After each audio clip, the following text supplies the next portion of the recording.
Hey friends, I am coming to you today from my apartment here in Minnesota. It is a lovely Saturday afternoon, and this afternoon I want to give you a quick post-walk stretch routine to do. I know a lot of people are getting out now that it's nicer in most of the regions of the US in particular. We're getting outside for longer walks because there's not a whole lot else we can do, or perhaps you're taking up running. Anything that gets you on your feet and moving is always good, but once we're done walking, we should also stretch it out.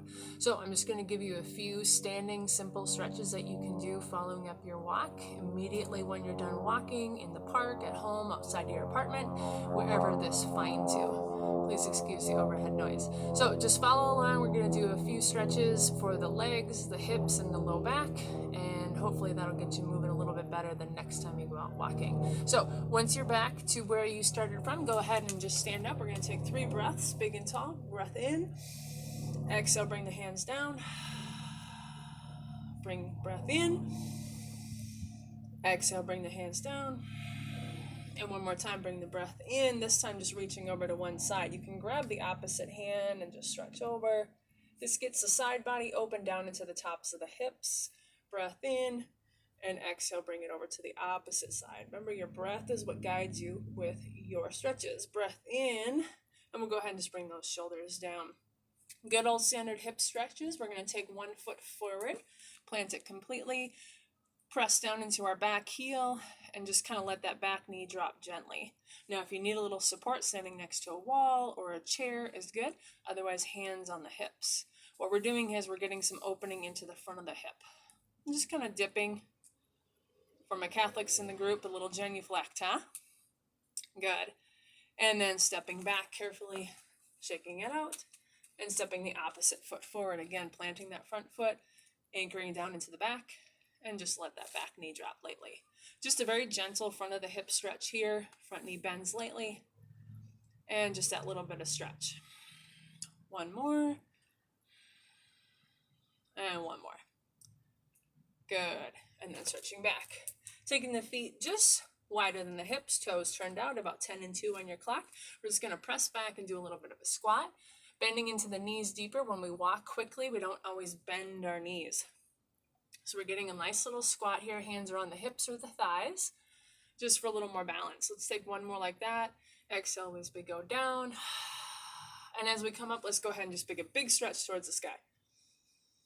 And as you come down, hands can land on those hips, pressing back, bending the knees, and just allow the head to go below the heart. Now, if you've been running and your heartbeat is still really fast, you won't do this until your heart rate has come down.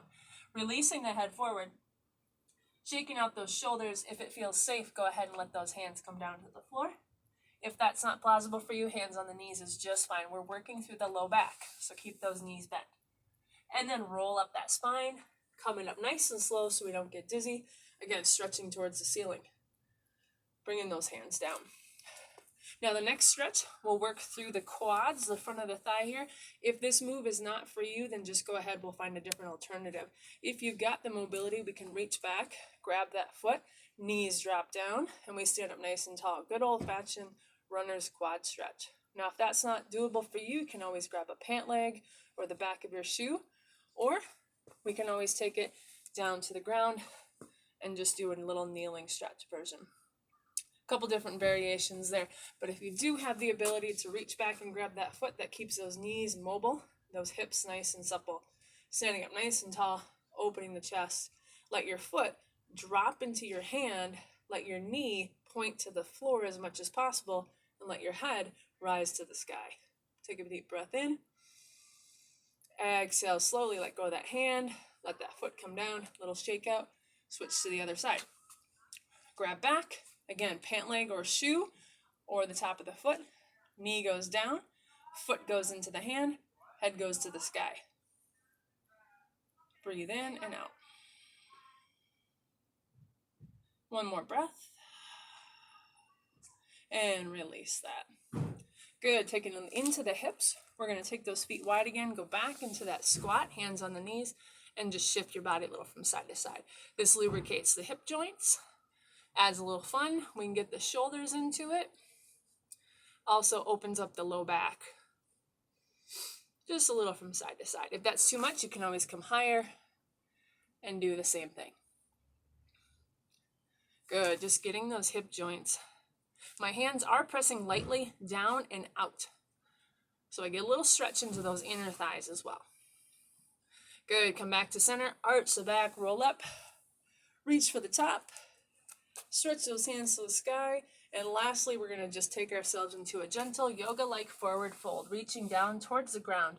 Again, if the ground is not accessible to you, hands on the knees or even the shins, and let the head go forward as much as we can, tucking the chin. If you're at the ground, that's great. Again, if not, no problem. Let that head come down. And then roll up that spine.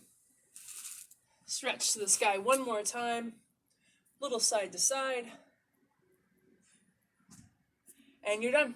Hopefully that stretches you out a little bit more.